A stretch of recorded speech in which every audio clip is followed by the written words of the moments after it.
that we are now recording. Good morning, everyone. Dennis, you can see the email, right? I'm sharing the correct screen. Okay. So welcome everyone to the Safety Academy. I'm Anthony Schmott from Tyndall Oliver. Quick little intro. Obviously, if you are here, you receive the invite that you see on my screen via your email. Important link on this is the link down below to the Tampa Bay Traffic Safety website. That takes you online to this webpage where all the information is posted for the upcoming webinars, as well as the past ones that we have the PowerPoint presentations and the recordings. On this site as well, down at the bottom in the resources, is the PDH request form in Word and PDF format. It has instructions on how to fill it out and who to send it to for you to receive your PDH credits. With that, I will hand it over to Dennis for the introduction of the Academy. Good morning. This is Dennis Falloon, and I want to welcome you to the third District 7 Safety Academy webinar for 2017. And today's webinar will be General Traffic Calming Measures by Damian Miller, who's a member of the AICP, American Institute of Certified Planners. He's a principal at Tyndall Oliver in Tampa, Florida. And I'd also like to mention at the very end of the webinar, we will offer you a survey to respond to give us your feedback on the webinar and any other issues you might have. And with that, I'd like to just go into my normal presentation on the Academy. And this is the District 7 Local Safety Academy.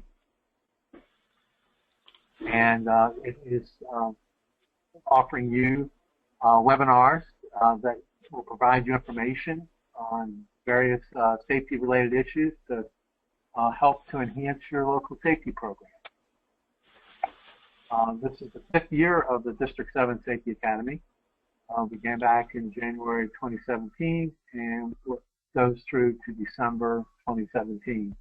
The topics are usually a minimum of an hour, but no more than 2 hours. That's the time slot we have. But the length of the webinar will depend on the complexity of the topic.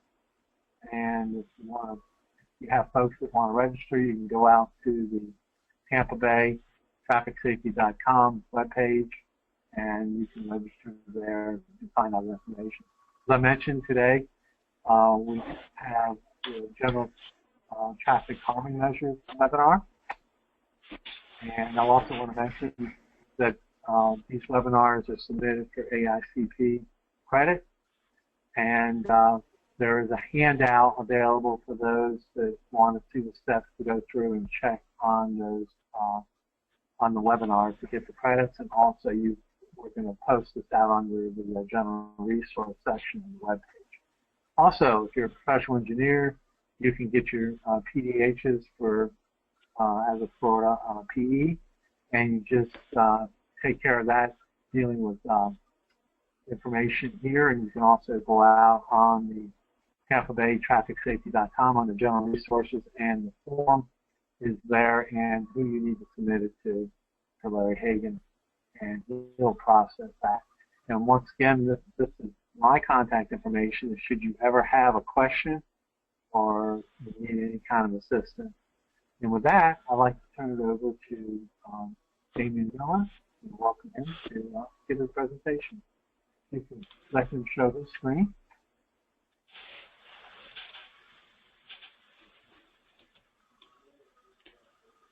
All right.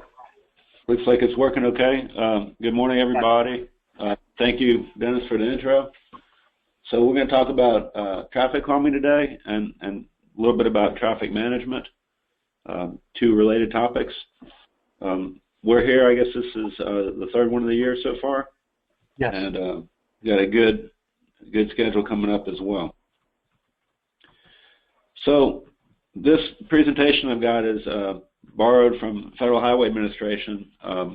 They do workshops, usually about a 2-day workshop where they cover all aspects of pedestrian safety. And one component of that is is traffic calming. And so we're borrowing their material, so I want to give credit for that. These workshops that we do are really part of Federal Highway's Focus Cities and Focus States program, where they look at the data, all these data driven with Federal Highway. And so they look at the data and they understand which metropolitan areas have elevated crash rates for various different crash types, in this case pedestrian crashes. And then they try to focus resources in those areas, both in terms of infrastructure, but also continuing education and training for professionals and policy support. So what we want to accomplish here today is really define traffic calming and traffic management and understand the difference between the two. And then we're going to go through a series of technical tools, design tools that address these two topics. What is traffic calming? I think we've all experienced traffic calming at one level or another. Probably the most common form that we all see is speed bumps in mall parking lots, which is both, in some respects, the most effective and also most hated form of traffic calming. But, from my perspective, I've got two kids aged 8 and 12, and they like to run across the street without looking. And I live on a street that's got, it's one of those in-between streets. It's not a major road. It's not a arterial, certainly, and it's not even really a collector. But I think it's what we refer to in the city of Tampa. We refer to them as neighborhood collectors. So it's sort of at the lowest end of streets that have an expectation that there might be some traffic on them that don't necessarily live on the street. With a neighborhood street, you really expect the people on it, for the most part, to live on it or maybe one street off. And I would say that most of the people that drive on my street do a pretty good job of not being jerks. But every once in a while, somebody absolutely abuses it. It allows an opportunity to shortcut around a couple traffic signals. And I was both happy and sad. I woke up one morning to find that the city was about to resurface my street. And normally this is something you go, oh man, this is nice. There's no more bumps. I don't have to worry about knocking my tire out of alignment. How wonderful that the city is going to pave my road. And in this case, I said, oh no, this is horrible. Now people are really going to speed.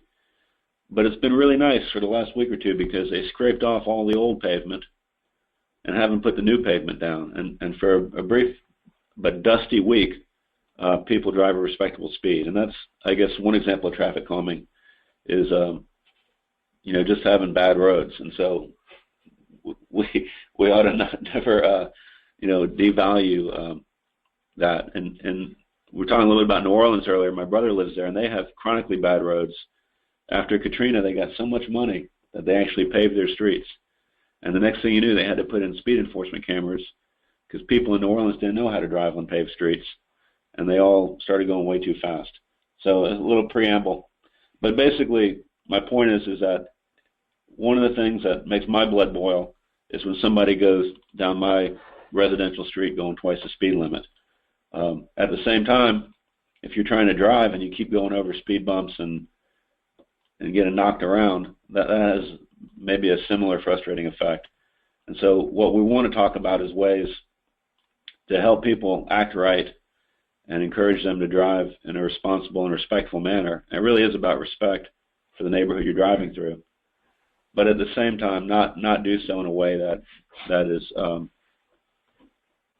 dangerous or is going to damage vehicles or create unintended consequences.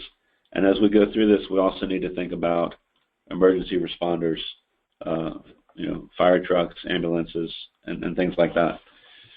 So basically, what is traffic calming? It's a way to get people to act right through design. My friend and colleague Rudy HUMPS is famous for saying that good design leads to good behavior, and traffic calming is certainly an expression of that philosophy. Mostly we're talking about physical features.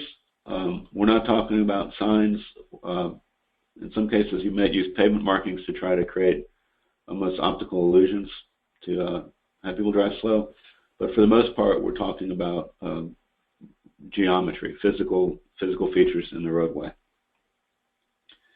And the reason for this is that physical features are permanent, law enforcement is temporary.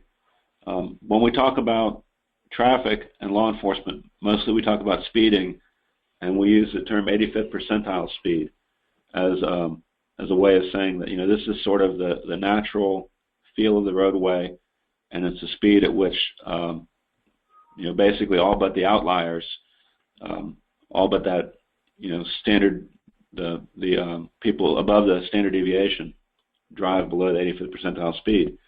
But I've heard the 85th percentile rule expanded to really all aspects of law enforcement, which is that if you have any law and you can get the majority of people, not the majority, but 85%, 90%, 80%, you know, most people, 4/5 of the people, to follow the law, then you can effectively use enforcement to manage the outliers.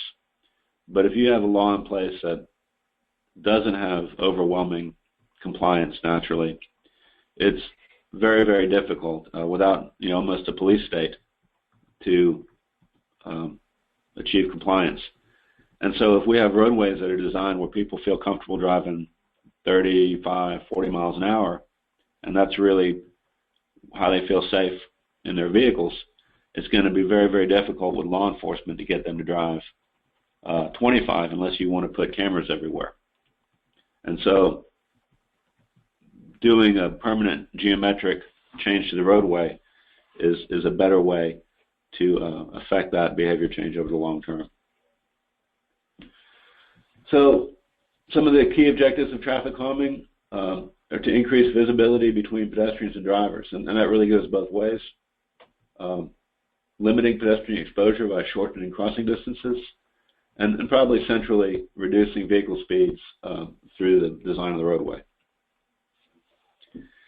You know, when this happens, typically somebody complains, and most communities have processes in place by which because you can't do everything everywhere, and so most communities have some sort of a technical study process in place by which they go and assess the situation, determine if it's truly an issue, and usually they'll do that by doing some speed studies, whether they use pneumatic hoses or put some out there with a radar gun or whatever, but they'll typically do speed studies. So if you ever see the two hoses down on your local street, you need to drive back and forth over them as fast as you can to drive that data. Actually, City of Tampa told me once that they threw out the outliers because they knew it was the person that complained. I don't know if that's true or not, but typically you go out there, collect some data. You know, you do what we do in the engineering profession. You go try to be responsive to your community, collect some data, look at it, and then if there is in fact a measurable problem, then you go and try to develop some solutions based on the nature of the problem, the nature of the neighborhood, and really to some extent what your budget has. These things work better when they're done in more of a systemic fashion. If you spot treat roads, you end up playing whack-a-mole, and some of that traffic will just shift to other roads. So usually you see them, you know, maybe in half-mile grids, or depending on the nature of your, whether you got a street grid of residential neighborhoods or they're in gated communities or whatever. But basically, you may have a situation where even in your program, you actually do a vote, and you need a majority or a supermajority of the neighbors to buy off on the treatment before it's implemented. In Hillsborough County, for a long time, they actually had a process where not only could the neighbors vote to implement the treatments, but then they actually self-assessed. So they'd have an assessment on their property tax bill that would be used to, over time, pay for the cost of the projects. And so you get into a lot of program and policy things. We can talk about that after if there are questions, but this presentation henceforth is more about the technical solutions and the program management side, although in the end the program management aspects are probably at least as complicated as the technical solutions. In terms of the methods themselves, you have your just generally narrowing the roadway. This is something, by the way, that can also be done on collector and even arterial streets. Gene Duncan, the city's Transportation and Stormwater Director, gave a great presentation at the CTST Coalition earlier this week, and she talked about how the city is aggressively narrowing lane widths on collector streets to try to help with speed management, to get target speeds down from 40 to 30 or 35. But in this context, we're talking mostly about neighborhood streets. Horizontal deflection, a little bit more extreme, but here basically you're making people, drivers move to one side or the other. And then the most extreme is vertical deflection, which is basically anything from a speed bump to a speed table to speed cushions, any kind of vertical change in profile that if you go too fast, you're going to chew up your bumper. These are some examples of cross-sectional measures. We use gateways, landscaping, different pavement treatments, slow zones. I'd like to point out that one of the things that we've debated for the last couple of years is, as you're traveling along a major roadway, should you mark the crosswalk along the major road? So in other words, if you're walking along the sidewalk and you approach a local two-way stop-controlled intersection, should that local street approach have a marked crosswalk? And we've made the case that one of the benefits of that is that it lets drivers know as they're turning off of the major roadway onto the local street that there's a change in environment. So these types of gateway and type treatments are basically a way of saying, hey, something's changed. The character of the roadway, the character of the land use has changed, and your behavior needs to change accordingly. In terms of horizontal deflection, you've got a range of things, and we're going to come back and go through each of these in more detail. But basically here you're having ways to basically slow traffic down, and one of the things that these tend to accomplish is that they only allow one direction to pass at a time. And so you go, then I go. On my street that I complained about earlier, the way I do this is at any given time I have one car that I don't like that much.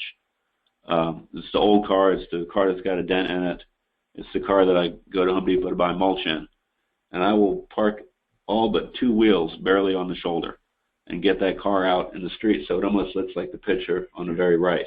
And that seems to work pretty good if you're willing to every once in a while get your car smashed. Then in terms of vertical deflection, all manner of, they all start with the word speed because that's what they're about. And there are different concepts of this. Oftentimes, these can be done with crosswalk treatments as well, and we'll show you some of that. The challenge with these, I'd point out, is that they tend to be periodically spaced, and so you have an effect where people slow down and accelerate and slow down and accelerate. So you also have to think about the noise component when you're dealing with these. So that's traffic calming, and what we're going to get into towards the end, if we have time, is also traffic management. Traffic calming seeks to get people to drive in a more respectful and responsible manner, but it's not really trying to get them off your street. It's not trying to change their routing.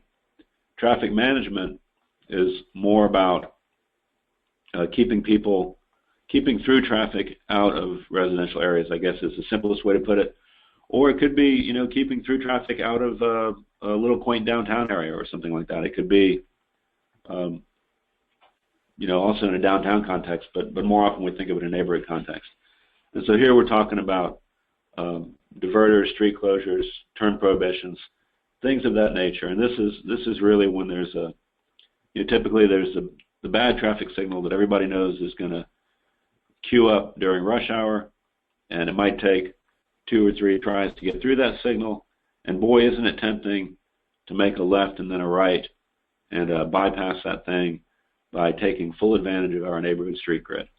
And in some cases, that's okay, but other times it's not appropriate. There may be a school there or a playground or just people that don't want to be bothered by other people's impatience. So that's traffic management.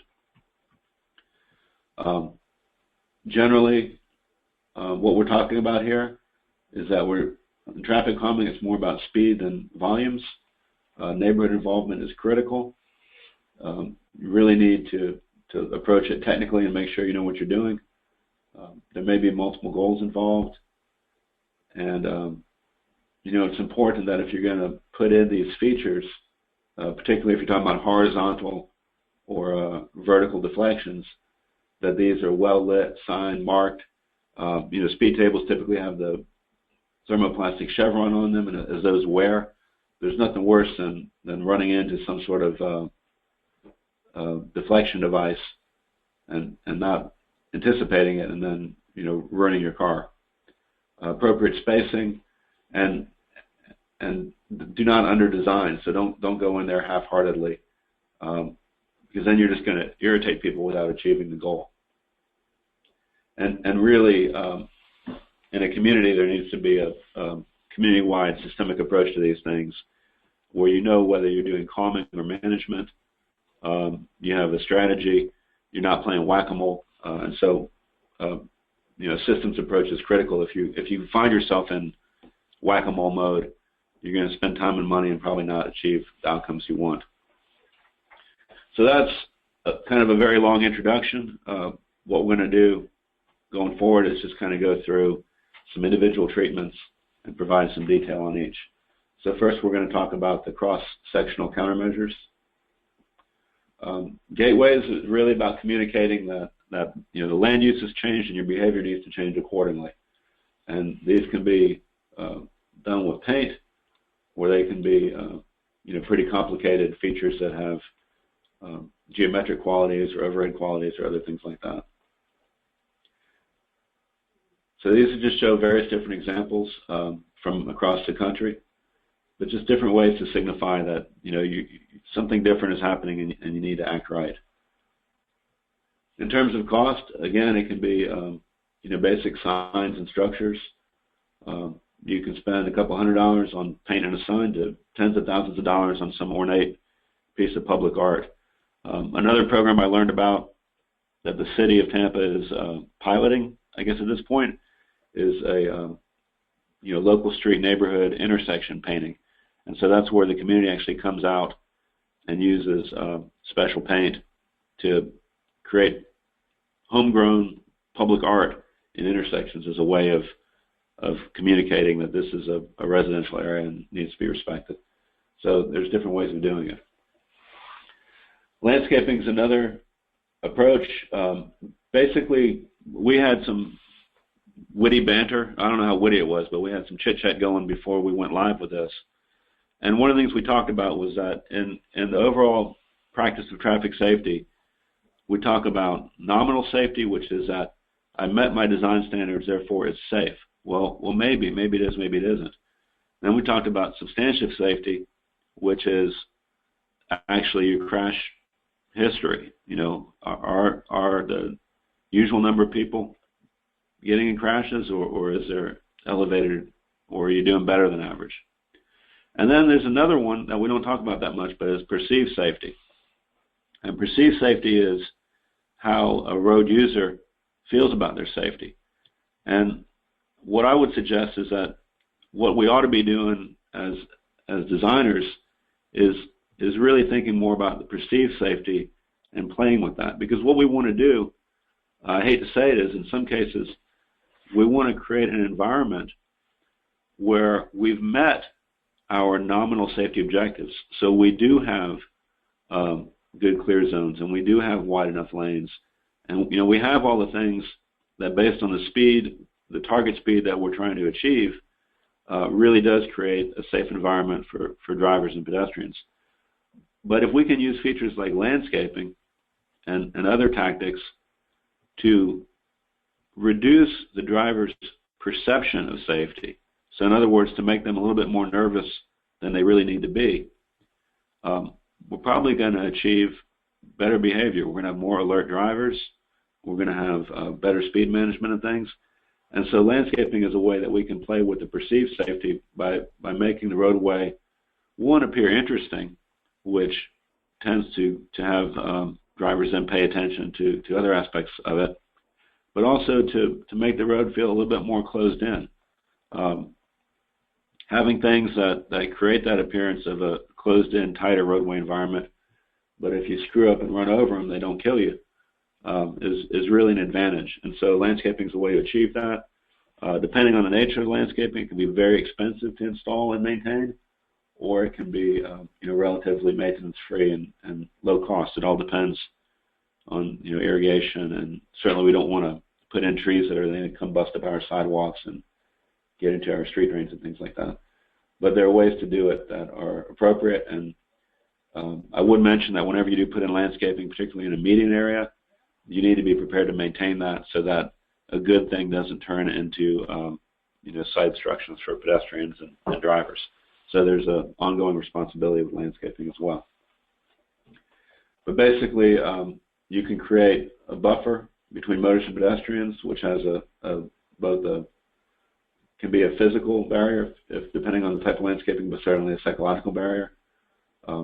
Reduce the visual width of the roadway, so that perception issue, and then it just can be nicer, which maybe lets people slow down a little bit and pay attention. Maintenance is critical.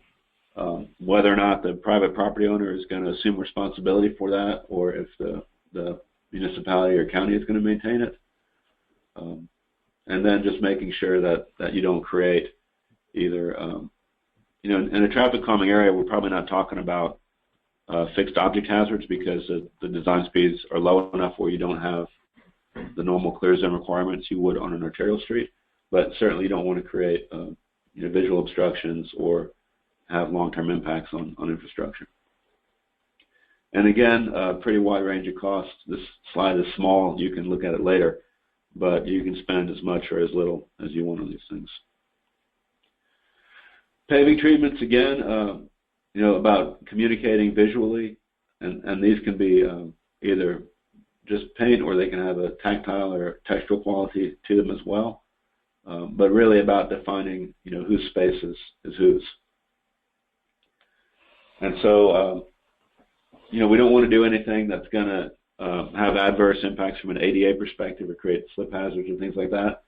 So we don't want to get too fancy with these, but at the same time you can create a sense of space and place.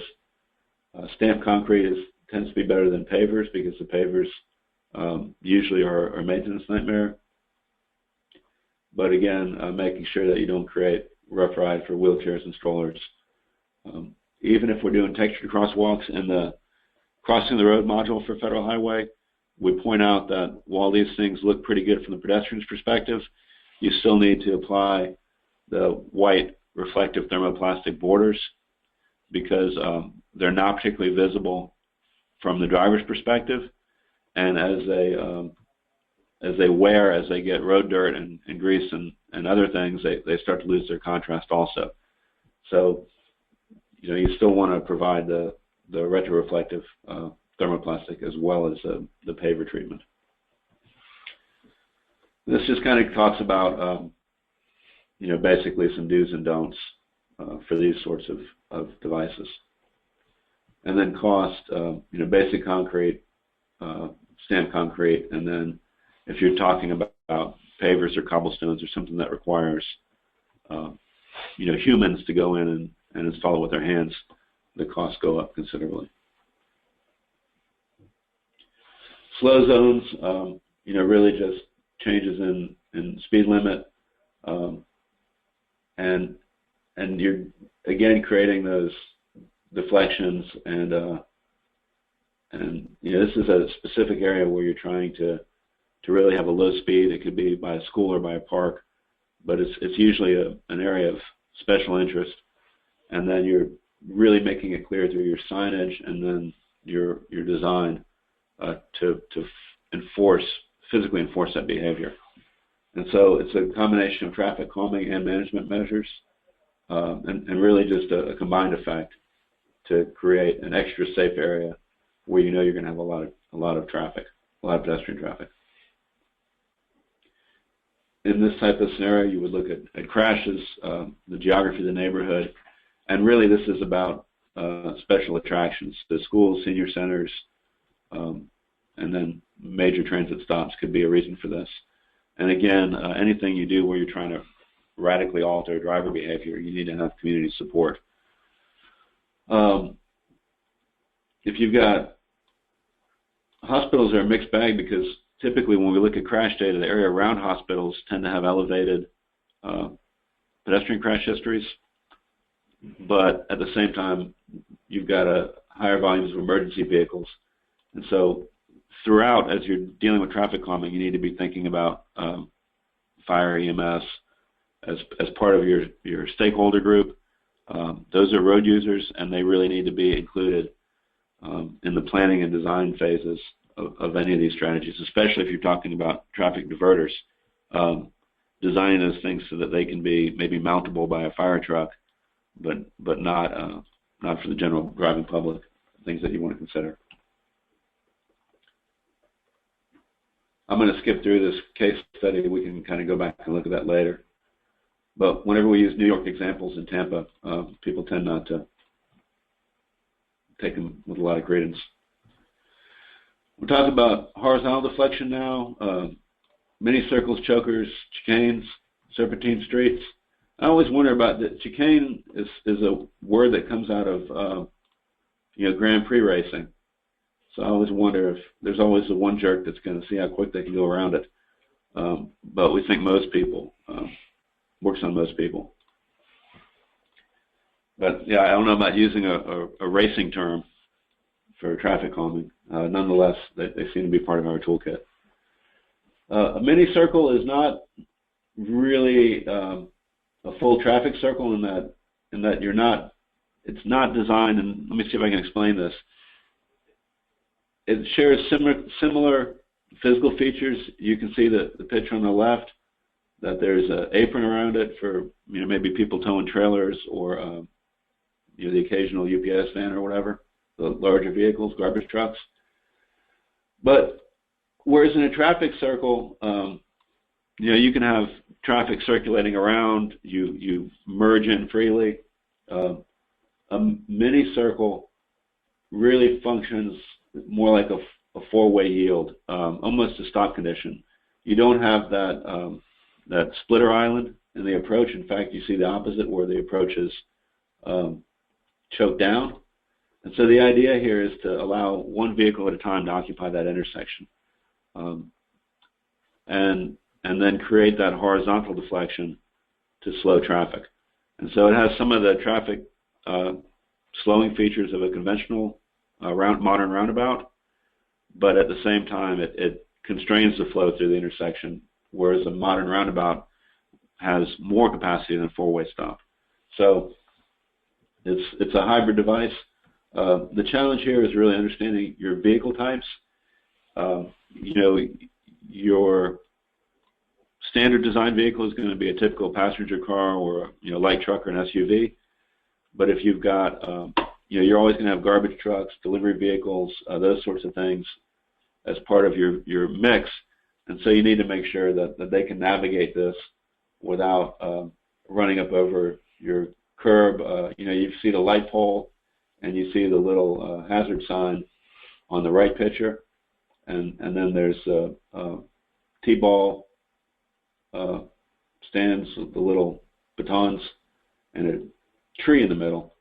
And so you really need to make sure that your sort of normal weekly, couple times a day type vehicles, maybe a lawn care truck, towing a trailer, aren't going to just perpetually beat up your landscaping and your other features there. So it's important from a design point of view. Just more examples. These create a focal point as well. They have an aesthetic quality to them, and they can take the place of a four-way stop. And I think when you start talking about taking the place of a signal, then you're really talking about a modern roundabout, which is a larger creation. So I don't know about the four-way stop or signal. I'm not sure. I think if you say signal, you're talking more about a standard roundabout than a mini circle. I already said all this stuff because I've not given this presentation so many times.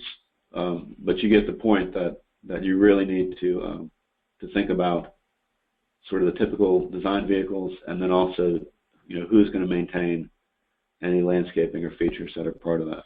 And I think in Florida, in other states, because this presentation is for a national audience, in other states, if you go up north, it is the homeowner's responsibility. If it snows like it has right now, if you don't get your sidewalk cleared in front of your house, within X number of hours after it stops snowing, you get a fine. In Florida, for the most part, the maintenance responsibility for features in the public right-of-way tend to fall on the municipality or the county. So typically, unless you're in a gated subdivision with the HOA, the municipality or the county is going to end up maintaining these things. Cost varies, again, depending on how fancy you want these to be and what sort of street you have to bust up to put it in the first place. Let's skip the case study for you all. Chokers are another feature. These can basically occur in two ways. You can have a street that's a little bit wide that allows for on-street parking, and then you choke it down to maybe 18 feet, just enough for 2 cars to get by. Or you can use a choker to basically have only one lane, and that only allows traffic to pass in one direction at a time, which creates that slowing effect. I'll mention that when you create this sort of if you think of it like a bulb out but in a mid-block area, when you do that, you create some real estate for landscaping features and other things that can be an aesthetic enhancement and also have that traffic calming quality. So basically, we're narrowing the street, widening the sidewalk, allowing for landscaping, and typically you want it to be 16 feet or so that emergency vehicles can blow through there. But, and frankly, in Europe, 16 feet is a rural highway. People will go down at 50 miles an hour each direction, but in America, or the United States of America, I should say, we tend not to like passing each other in that narrow width. And so, you don't want it to be too narrow where you're impacting fire trucks and things like that, garbage trucks, but narrow enough that people wouldn't feel comfortable going past each other at the same time. So you've got to change the lane width, and again, that coordination with your fire and solid waste is critical, and then making sure that bicycle safety is considered. So if you look, it's not a great photo, but the bottom right shows how there's that bike path. I think that's a bike path. It might be a sidewalk, but sometimes you'll see these where there's a bike facility that goes behind the little choker island, so they can just keep going straight without having to divert. This is just a couple more examples. Shows you the cost range, depending on what you're trying to accomplish there.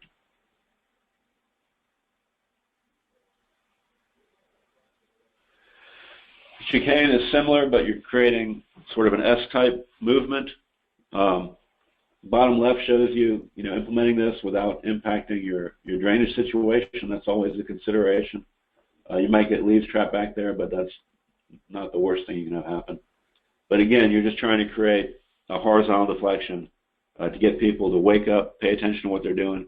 I mean, it's not something you can text and drive through, certainly. But basically, you're trying to create a shift, get people to wake up and slow down a little bit to navigate the maneuver. You might impact on-street parking if you do this. Visibility is critical. You don't want to create something that causes sight obstruction and then thinking about how cyclists are going to navigate this and drainage as well. This just shows you sort of some aerial examples. And, we talk about cost consideration. You can imagine the one on the left is your high-end costs where you've really changed the curb line, your effective your drainage structures, now that works in a pretty sophisticated landscaping plan. And the one on the right is, you've not impacted your drainage, you've just gone in and broken up the road, planted some things, and laid in a curb. And so this kind of shows you two different approaches from the haves and the have-nots. Basically, just a serpentine design creates interest, landscape opportunities, and again, just makes people wake up and focus. And you can't go through it too fast, or you're going to have problems. It can be more expensive because you're really changing the profile of the road, and so this is something maybe easier with new construction, where you're not having to completely, demolish and put back in your curbs and everything. Thinking about driveways and utilities is critical here, and again, better on new construction than a retrofit. I thought I had the case study slides hidden. Now I have to click through them like a jerk. That's okay. A lot of these things can be done on a temporary basis, and that's important because sometimes we tend to study things to death. We're so afraid of an unintended consequence that we'll study it and study it and study it. And in many cases with traffic calming, we may spend more money on the planning and design of it than on the actual things themselves. And that's really a bad habit to get into. And so a lot of these things, you can go out and do a temporary treatment, get a pretty good idea of what you want to accomplish. Go out there and do a temporary treatment with bollards or curbing devices that are basically used for maintenance of traffic, and lay it out. Lay it out on the ground, and then observe and react. The same neighborhood involvement that you used to develop your plan in the first place, work with those stakeholders to do an assessment. Leave it out there for a couple months. Leave it out there for a year if you need to, and then come back and adjust and do the permanent installation. I make the argument that, particularly in the context of a neighborhood street, where your range of unintended consequences is less significant and severe than on an arterial, going out and taking a good crack at it with a temporary measure is a lot more effective than spending $100,000 studying it to death. I think the other advantage of this is that if you do have, maybe something changed, maybe a brand new preschool opened, or some apartments got built, or you just built a city park, or whatever. Maybe there's a change in land use that has created a new traffic pattern, and so you need to react quickly. You don't have time to get your money lined up and program your capital project and go out to RFP for design and let people bid on the construction. You need to get something up there this month. Then a temporary installation is the way to get that done, and so it has the benefit of faster turnaround for the neighbors or the issue at hand, and also allows you to fine-tune with empirical data rather than assumed data. And so it's really something that I think we should do more of. Not that we want our planning and engineering firms to be flush with cash, certainly, but I still think this is something that offers advantages to get out there and test things. This device on the right is similar to the quick curb that we see everywhere, and this is, I'll mention that DOT does do this. If we identify median revision, so that's Greek for where we need to go in and take a full median opening and make it, either close it or make it maybe a dual directional left turn, we'll go out there and use a maintenance of traffic device called quick curb and put that down in a semi-permanent fashion until we can come back, and it might be 2 or 3 years later that we get the permanent construction done. And so this is showing that same approach to look at traffic calming. Anywhere from a quick curb type of device where you've got channels that get hammered into the asphalt with big pins, to something as simple as putting up cones. Although in my neighborhood, I think the cones would run off and become ad hoc soccer goals in somebody's yard. So it just depends. All right, so we've been through the horizontal measures, and now we want to talk about the vertical measures. And, you know, I think this is important because the way we lay this out from the Federal Highway perspective is that the vertical measures are really your most extreme treatment. But what we tend to see is that a lot of city and county traffic calming squads, this is sort of their go-to response. And I think one takeaway from this presentation today, hopefully, is that your toolkit is actually more than speed humps. And really, when you start doing vertical deflection, that ought to be further towards the end of your, you're getting out the big hammer when maybe you could have tapped it in with something simpler. But anyway, we want to go through these and talk about them. And they all start with the word speed for the most part. So a speed hump is, really pretty straightforward. We don't talk about speed bumps. Speed bumps are for parking lots, and really not even then. Hopefully they go the way of the dodo.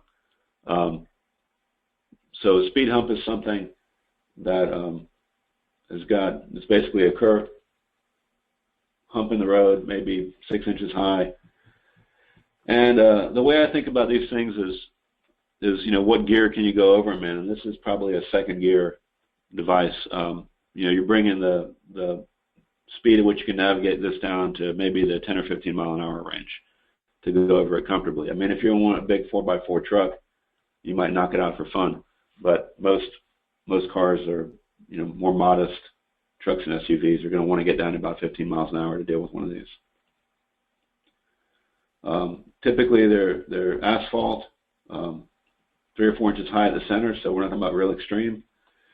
Usually, they're the full width of the street, but as you see in the picture on the left, you may not go all the way to the edge of the road so that you're not impacting drainage. On my bike route to work, on the days when I'm able to bike, there are speed humps along the roadway, which is really nice. It slows down the traffic, but there's just enough space between the end of the hump and the curb that I can scoot through there on my bike without being impacted by it. And so that's another consideration with these. Again, about 12 feet wide and a design speed of 15, 20 miles an hour. So you want to get them, low third gear, high second gear. You can make them a little bit longer for higher speeds. And then a speed table has got a leveled off area in the middle, longer still, and that's 25 or 30 miles an hour. So it just really depends on your traffic characteristics. And then you can have slots in them so that vehicles like buses or emergency vehicles can navigate them without being impacted. Some things, don't use these on curves. Not recommended for truck, bus, or primary emergency routes. Depending on how you do it, you can improve the aesthetics of them. There's the noise, both of the vehicles hitting them, and then I mentioned earlier, people accelerating away from them also. Typically what you'll find if you don't have, if you use these on roadways that don't have a curb and gutter system, so a roadway with a grass shoulder or a swale, drivers will typically try to run one wheel up over the grass shoulder and only hit it with one wheel because that lets you navigate it at a higher speed. So when you do that, typically you'll put signs or bollards or landscaping or some kind of physical feature on the shoulder to discourage that behavior. We don't have snow, so that's not an issue, but we do need to consider how they're influencing drainage. And the idea is not to bounce people around and hurt their back and break their car, but really just to get people to drive a little bit more respectably. And for that reason, making sure that there's advance notice, both with signage and then also the retroreflective pavement markings, the chevrons on the humps themselves, is critical. When these things, if you've ever taken one by surprise, it's pretty unpleasant. And so maintaining those signs and markings is important as well. This just shows you the required pavement marking scheme, whether it's longer or not, to let driver's note, so it's a sign, and then also markings on the hump itself. I'm just going through the area of the MUTCD where you find the stuff and the different treatments that you should employ. Optional is sort of the advanced bars to lead you into it. Speed cushion is similar, but it's got a channel on either side, and this is so that emergency vehicles can basically straddle it and continue at speed. And again, having your EMS, fire, if you've got transit, sanitation department, all of these need to be front-end stakeholders whenever you're coming up with a traffic calming or traffic management scheme. So this shows you the channels to pass through. Drivers might also try to navigate them, so you've got to, design is critical there. So this is more if you're going to put something on a collector street than on a neighborhood street. You may want to consider this easier to navigate treatment. A lot of times you're going to use vertical deflection in conjunction with either a marked crosswalk or just a high traffic and informal pedestrian crossing, maybe adjacent to a park or a playground or a school. And so this is showing how these features work in advance of a pedestrian feature. If you go on the USF campus, some of the most aggressive speed tables, I think they're concrete. They're probably 8 inches high. They're as high as the curb. And this is really, they're pretty extreme. They raised the entire intersection. In places they've raised, and I don't know if we have a slide on it, but you can also raise up an entire intersection. That's done in places on USF campus. And also, if any of you have toured Baldwin Park in Orlando, which is sort of a neo-traditional development. So that works pretty good. But the idea of vertical deflection in conjunction with crosswalks or high pedestrian crossing areas just sort of intuitively makes sense. Do you want me to answer these? Yes, there will be a copy of the presentation. Are you answering these? I already answered. Okay. I'll just ignore that then. Not too expensive, and this is why speed humps and cushions tend to be popular. If you're just doing straight asphalt, you're letting the drainage slip around them, and you're doing the basic signs and pavement markings. They've got a pretty good design life, and they're not really expensive, and that tends to be why it's the go-to for most traffic calming programs. Speed table is a little bit different. It's just got that flat level area in the middle, and so best on local streets, they can double up as pedestrian crossings. And it's really nice from an ADA point of view. If you imagine, if you've got a standard sidewalk with a curb, and the sidewalk is at the back of the curb, and you're trying to have an ADA crossing, typically you need to cut out and drop that entire sidewalk down to the roadway grade. So you're looking at maybe 20, 24 feet of sidewalk that you're impacting to bring it down on each end, have a level landing at the center, truncated domes, and then your crosswalk. And if you have sidewalks on both sides of the streets, you're doing that twice. If you've got utilities under the sidewalk, then you have those potential impacts. So just putting in a crosswalk is not as simple as paint when you've got sidewalks and ADA to contend with. If you bring a speed table across the intersection, these issues go away. Now the crossing is level with the top surface of your sidewalk, and you're dealing with ramps, and you're basically putting in truncated domes and calling it a day. And so just as we go through this, I want to point out some sort of implementation strategies and advantages where maybe going the extra mile and doing the speed table actually saves you money compared to tearing up your sidewalks and meeting your ADA requirements. And then the ancillary benefit of traffic calming feature is wonderful also. So basically, flat speed bump, and it can be either parabolic, like a hump. So parabolic, why only is say curved? I'm not sure, but they wanted to use the word parabolic to make it sound fancier than we are. or trapezoidal, which means straight lines. And so 2 ways you can do it. The trapezoidal kind, where you've got a ramp up and then an angle and then a flat top and then a ramp down, I think those tend to be more severe on vehicles, so you're going to have more of a slowing effect. With the trapezoidal design, the curved or parabolic design is easier to drive over. So it just really depends what you're trying to achieve. If you've got it integrated with a crosswalk, whether the overall profile is curved or linear, you still need to have that flat area with a ADA compliant cross slope across the top, where the crossing is going to occur.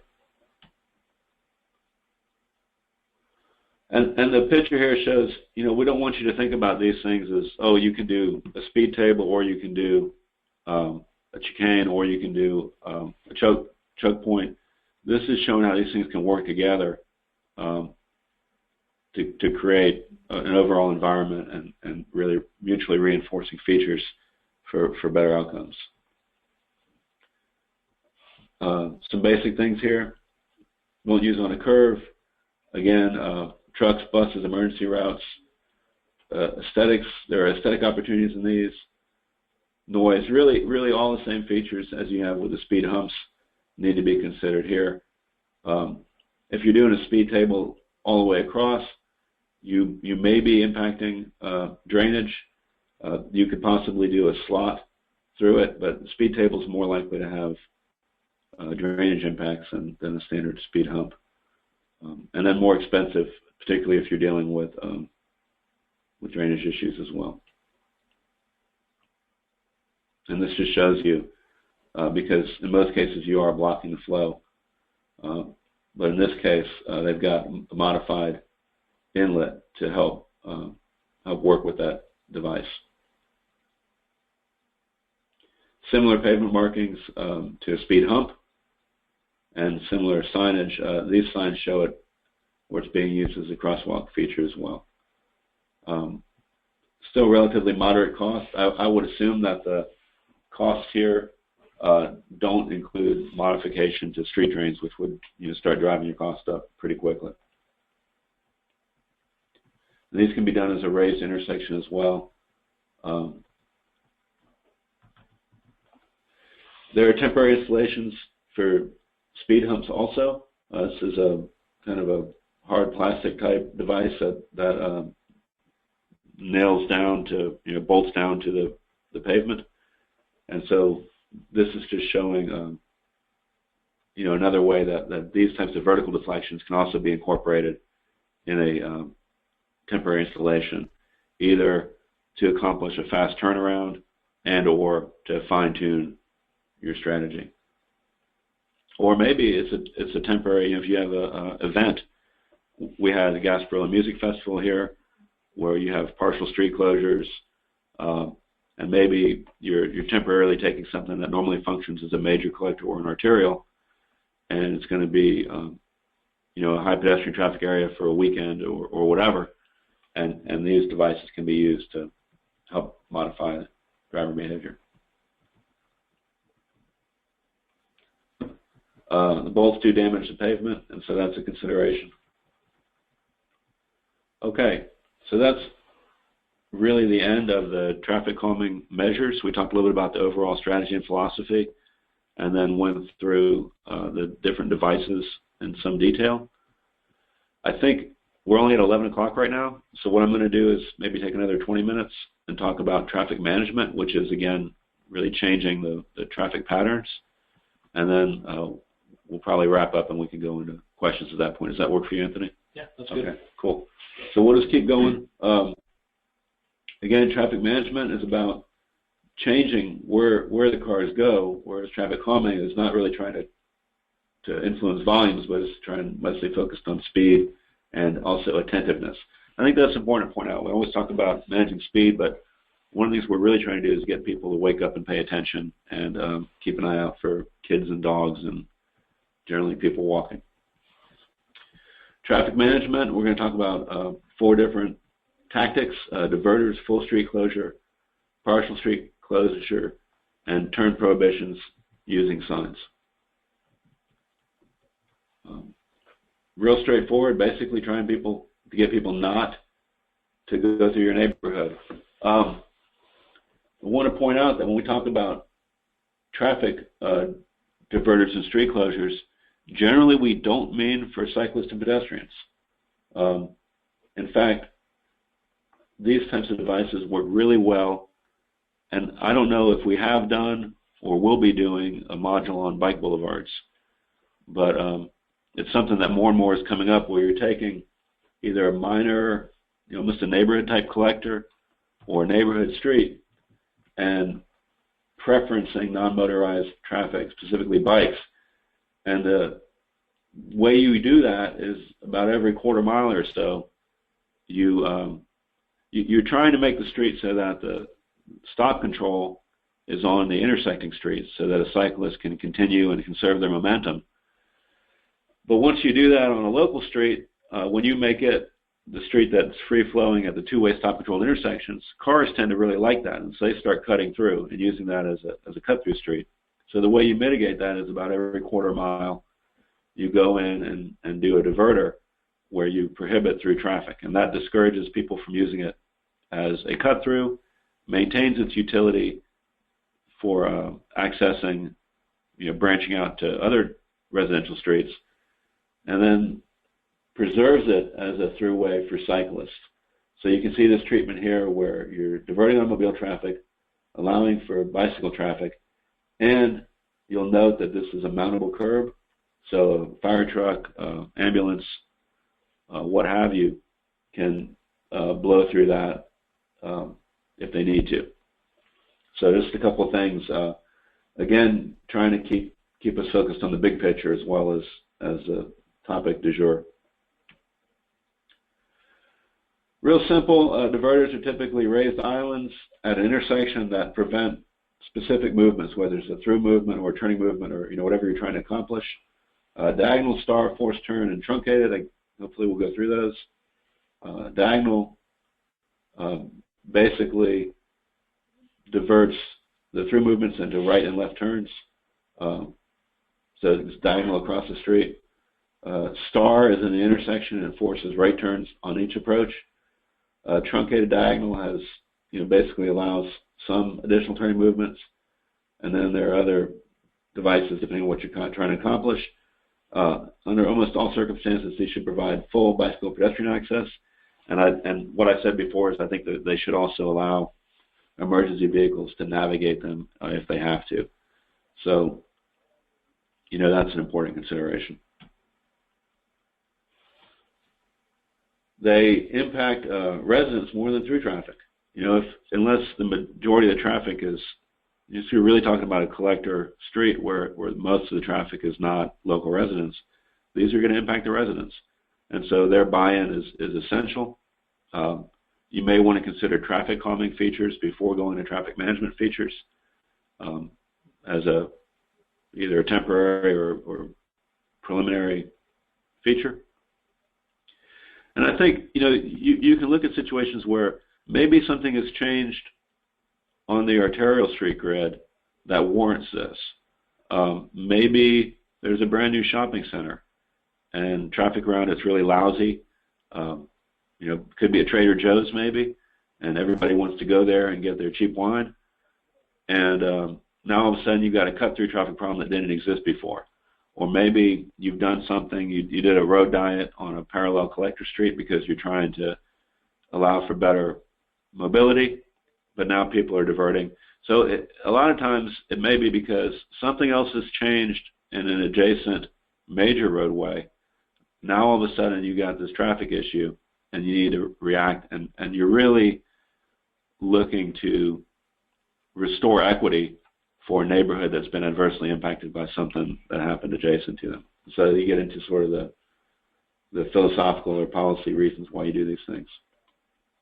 Again, allowing non-motorized and emergency vehicle access. You need to consider the effect on your garbage trucks. You don't want to, all of a sudden put a lot more miles on your fleet and incur cost on that end.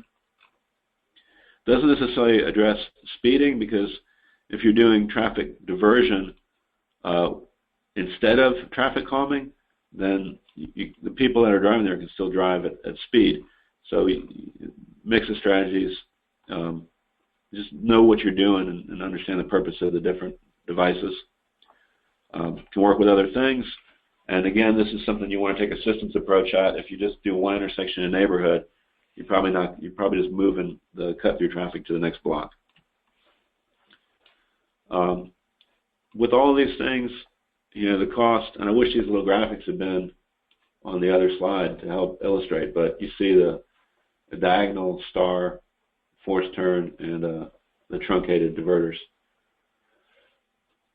Cost range varies greatly.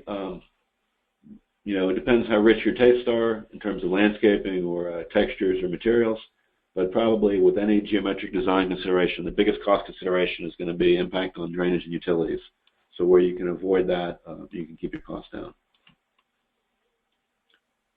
Skip the case study. Full street closure is basically, you're saying this is no longer for cars. Sometimes this is a 24/7, 365 deal, and sometimes it's maybe on weekends or certain times of day. A lot of times this is in more of a downtown type area than in a neighborhood. We've had experiments with this in Tampa. We've had different segments of Franklin Street used to be completely closed for traffic. In the last 10 or 15 years, we've opened up more Franklin Street. If you're not familiar, Franklin Street is a little two-lane street with a lot of, it's got actually many of the traffic calming features we've talked about in terms of the horizontal deflections, texture, landscaping. And it used to be that more of it was pedestrian only, and now there's only a few blocks of it right by City Hall that are only for pedestrian traffic. But that's an example of a full street closure that's 24/7. Back in the day in Ybor City, we used to close 7th down for vehicular traffic at night, and so that's by time of day. We've quit doing that because we found out that if people have to kind of keep moving along the sidewalks, they don't get quite as hammered and cause as many problems. And so, you can't drive real fast through Ybor City at night, but having the automobiles on that street has actually helped to solve some of the, drunken, disorderly type issues that used to occur there. Not completely, but those are examples of full street closures. And the idea here is saying, this is an area that's really more pedestrian oriented. You might have full street closure, but still allow delivery vehicles or garbage trucks and things like that to access as well. Special uses. You don't want to have adverse business impacts. And we're actually looking at one of these for the city of Fort Lauderdale right now in conjunction with their streetcar system. So they're taking a two-way street, and for a few blocks downtown, they're going to make it a one-lane, one-way street, and then the next block over, they're actually going to close the street. And so an important thing when you do this is to really consider, okay, where's that traffic going to go? Can the adjacent roads handle it? If you are going to create congestion issues, that might be okay. It might be a policy choice, but you need to understand what you're doing before you do it. So again, part of an overall strategy, thinking about the consequences of what you're doing in terms of other traffic, and then depending on how you do it, making sure you've dealt with drainage, emergency vehicles, school buses, always thinking about those sort of periodical road users that are going to be impacted, that can be out of sight, out of mind if you don't engage them. So this just shows examples. You can close the street at the ends, or you can close it by shutting down the middle of the street and basically creating cul-de-sacs. If you shut down between intersections, then of course you need to make sure that you have adequate turning radius where the typical vehicle can deal with it. You don't want garbage trucks to get down there and then have to beep back out, a couple hundred yards back to the intersection again. And so just making sure you think of these things. Partial street closure is more common. This is usually done where you have cut-through traffic from one direction. So you've got your problem arterial intersection. People get impatient. They'd rather ruin your neighborhood than wait an extra cycle at the light, and you discourage that by closing the street down. Now, obviously, someone that's a big enough jerk can just drive around this. So you're still relying on people's basic decency when you do a partial street closure. And so this is something that, you know, if you're going to do it, if your cut-through problem is bad enough, you probably also need to do periodic enforcement to help make sure that the physical treatment is going to work. We'll go back to that 85% thing. 85% of your cut-through drivers, the physical treatment is probably going to discourage them, but you're going to have the people that are determined to ruin your day no matter what, and a nice, you know, flashing lights in their rearview mirror is probably the only thing that's going to really modify their behavior. So this just basically shows some of the advantages. Doesn't have as adverse impact on street patterns. This talks about, you know, the design should allow for easy pedestrian bicycle access. That's true of the full street closure as well, obviously. But better for emergency vehicles. That does talk about the need for enforcement because a true jerk can just drive around it. If we had a live audience, I'd ask how many people have done it before, and I'd admit that I've done it before. So I guess I'm a real jerk. But damn it, there was no other way to get to my friend's house. I didn't feel bad about it because I was going to a house in the neighborhood. I wasn't cutting through the neighborhood, and that justified my bad behavior, Anthony. So don't look at me that way.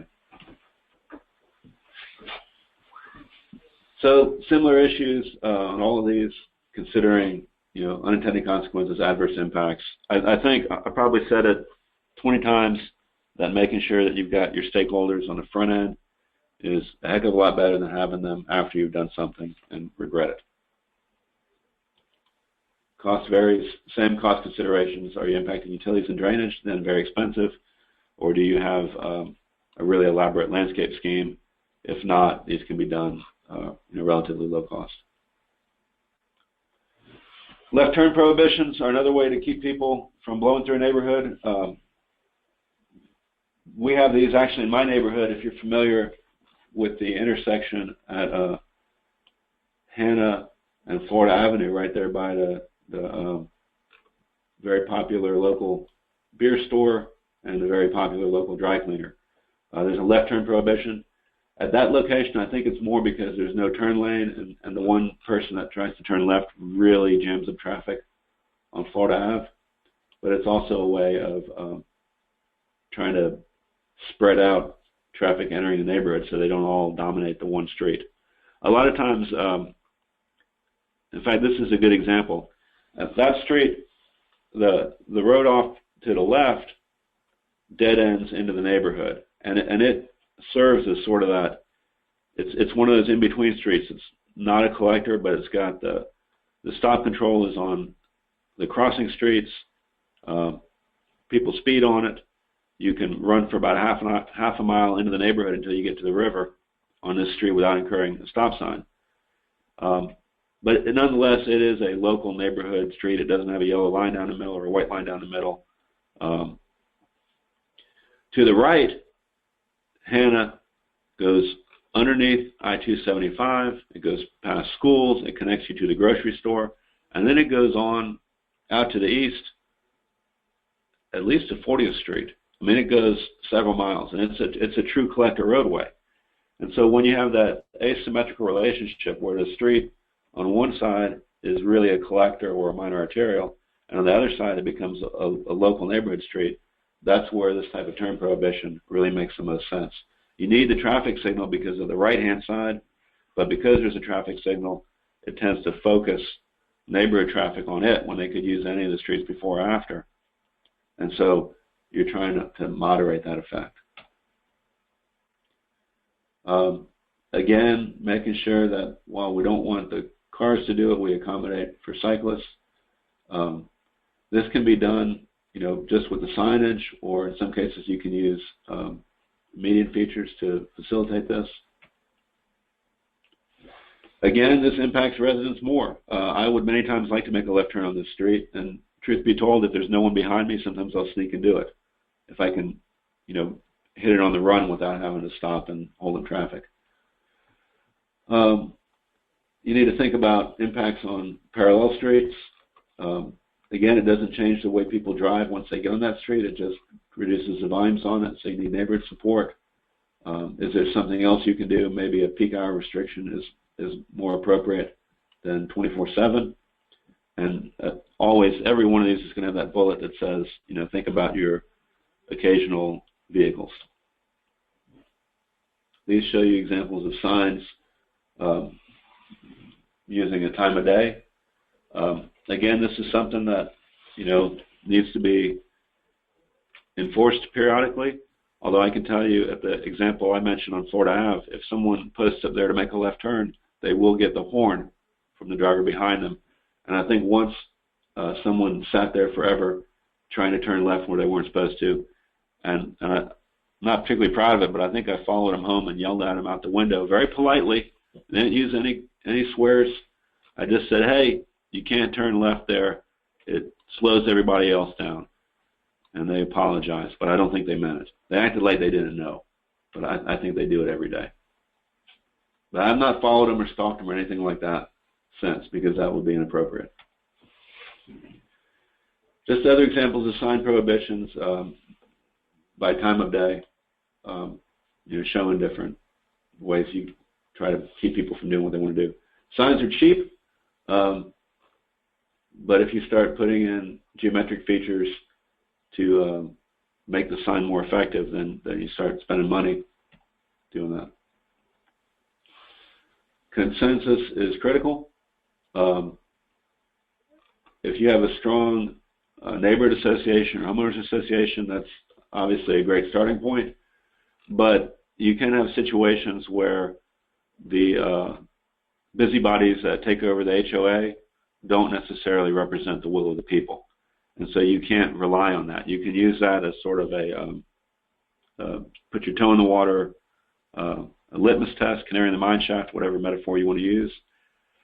But ultimately, you really need to ensure 100% participation, and usually that's done. You try to have bigger public meetings. At a minimum, you'd want to send a survey or informational material using certified mail, petitions, things like that. And in cases we've seen where communities have actually gone, they go door to door with their materials and their plan and actually canvass the neighborhood and make sure that people understand what's happening. Because the worst thing you can do as a public official is, you go talk to the HOA president, go out and spend, $70,000, $80,000, $100,000 doing stuff, and then find out that you've irritated 2/3 of the neighborhood and they're calling for your job. Nobody wants that. I think this last bullet here, celebrate success.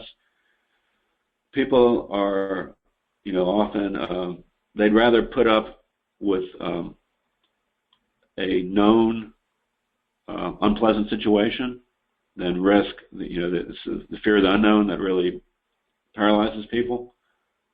My kid right now wants to change middle schools, and I keep telling him, at least you know what you're dealing with the middle school where you're at. They're all middle schools, bud. You're not going to like any of them. But nonetheless, he's determined. I think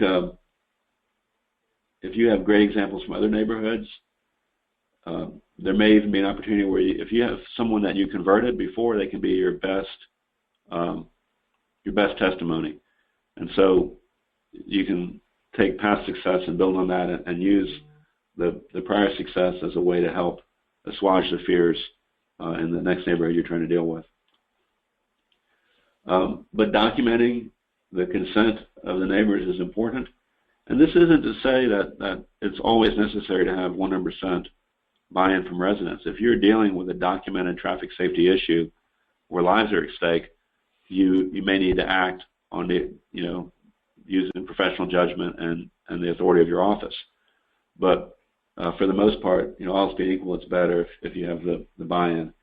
And you need to give people an opportunity to dissent in a organized and civil manner.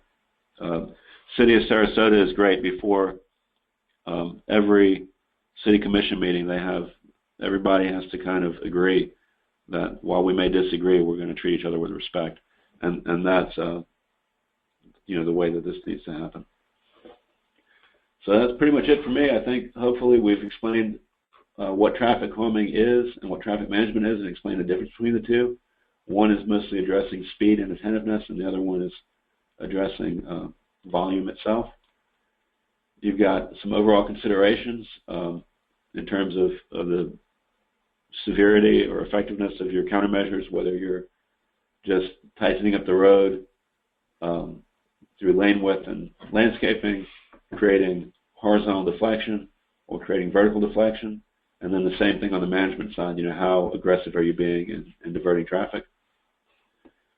Talked about the different categories and some methods under each one, and also some relative cost ranges and consideration for unintended consequences.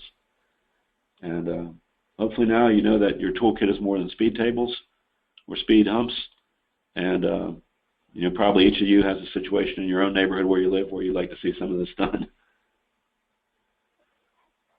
All right, that's pretty much the wrap-up. I think we've got quite a bit of time left. If there are questions, Anthony, I guess you MC this part of the show.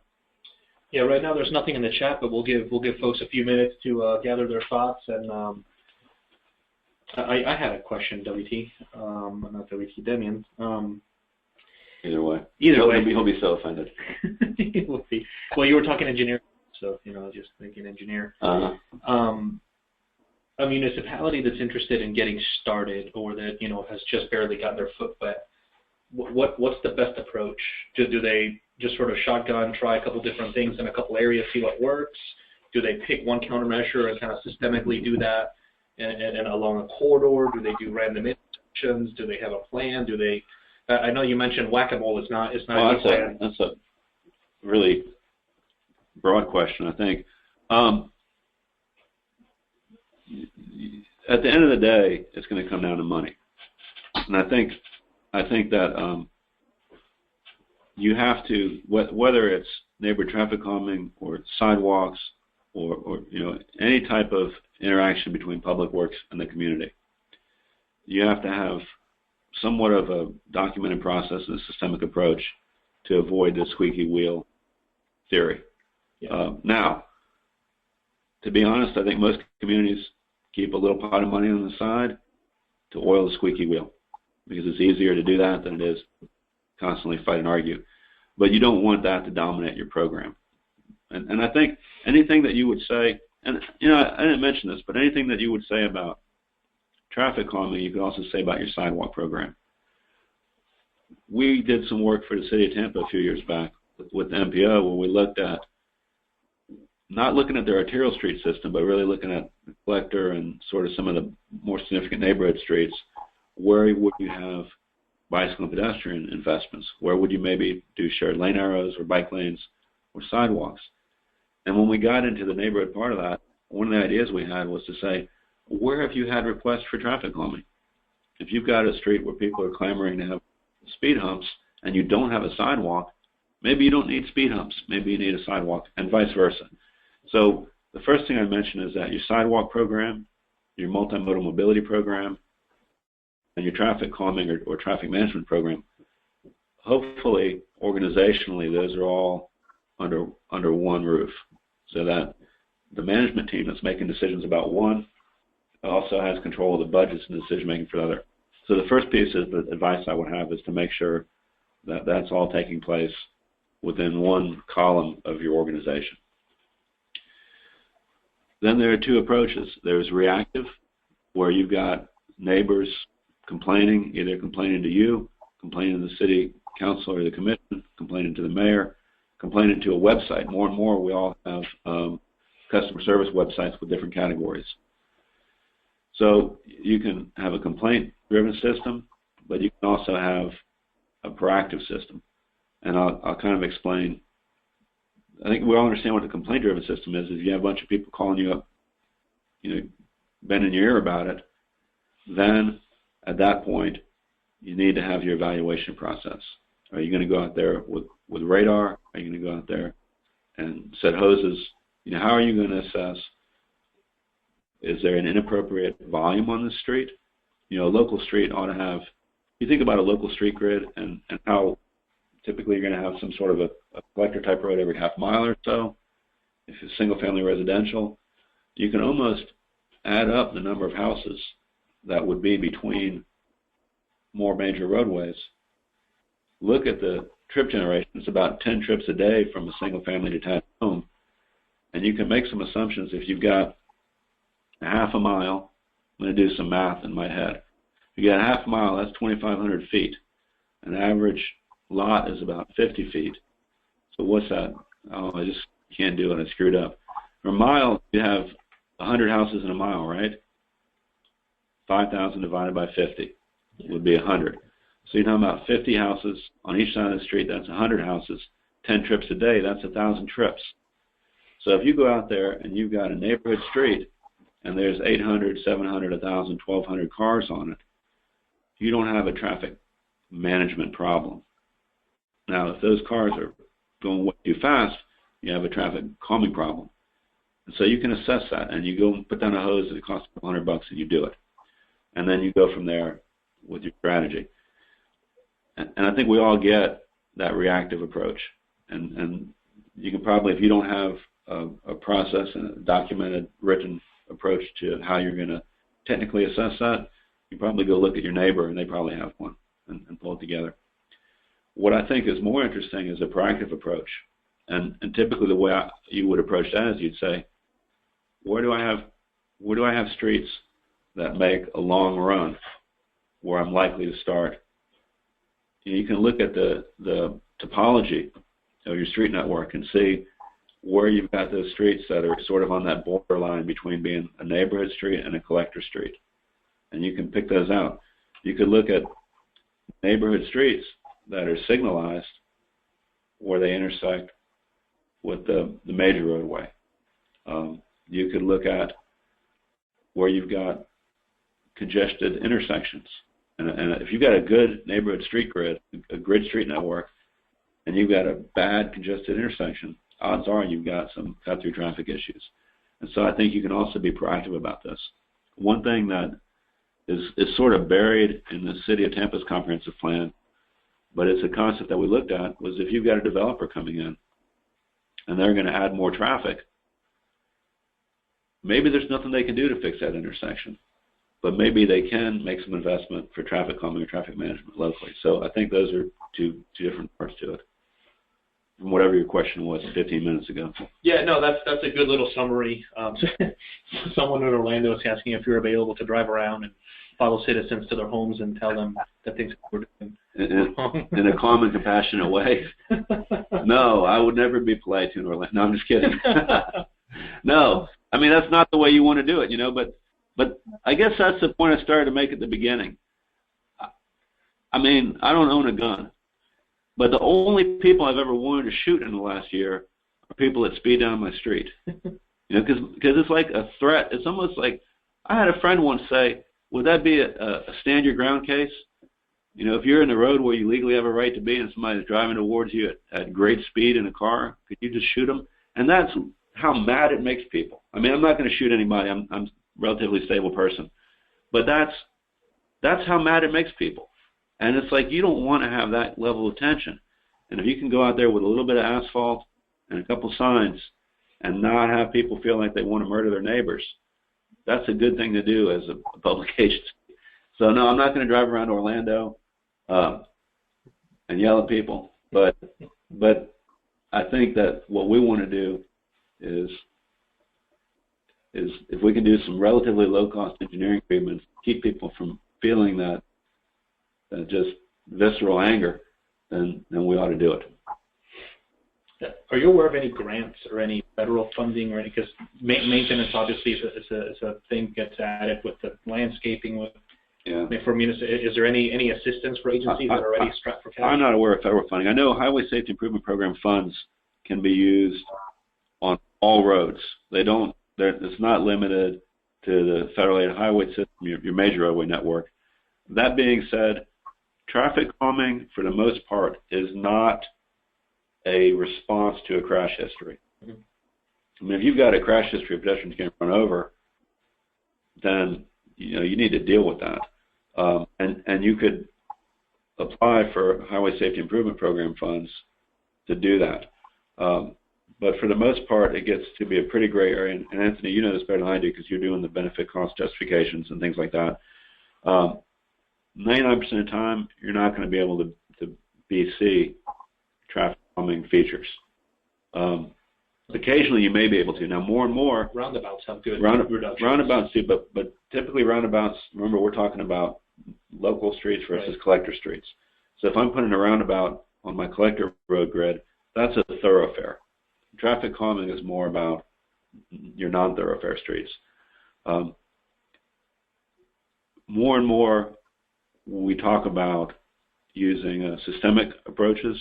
So if we know that we have crashes that occur due to certain types of driver-pedestrian interactions or speeds contributing, and we know we have proven countermeasures that reduce those crashes, we can proactively deploy those in areas where we do not yet have a documented crash history. In fact, that's the whole idea, is to get ahead of it.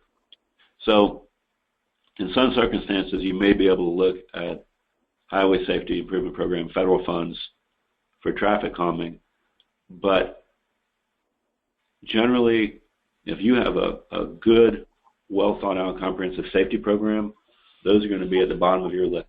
If you're doing it right, you ought to have a backlog of bigger ticket, more easily justifiable, higher benefit cost safety projects in your list that you don't even have enough money to fund those. And I would argue that if you're in there trying to, maybe in a downtown area, maybe if there's a school, but just in general, it's not going to be highly competitive for safety program funds. What we have seen, and I mentioned this with Hillsborough County, is where they actually will do a special assessment district. Usually it's by frontage feet, or could be per property. It's what's called a non-ad valorem assessment. So it's not based on the value of your home like property tax is. It's based on either a per unit or per frontage foot or whatever. And so the way that Hillsborough County would do it is they have a hearing master, and they'll basically organize and work with the neighborhood. I'm getting fun made of me because I'm using hand gestures on a webinar. But that's okay, audience here. But basically, they facilitate the entire process, but at the end of the day, it's the neighbors themselves that pay for the infrastructure. And so that's another way to do it. But I think by and large, there's not much in the way of big daddy federal government money coming down to build this stuff. And Anthony, you mentioned maintenance. I think throughout we talked about sort of that. Like when you have the exercise and then you have the exercise for me, where you don't do the full version of it. With most of these, there's the treatment where you don't impact the drainage.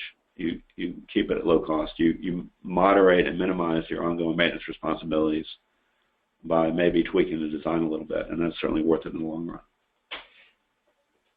That's a good discussion. Yeah, I like throughout the presentation that you talked a lot about the unintended consequences.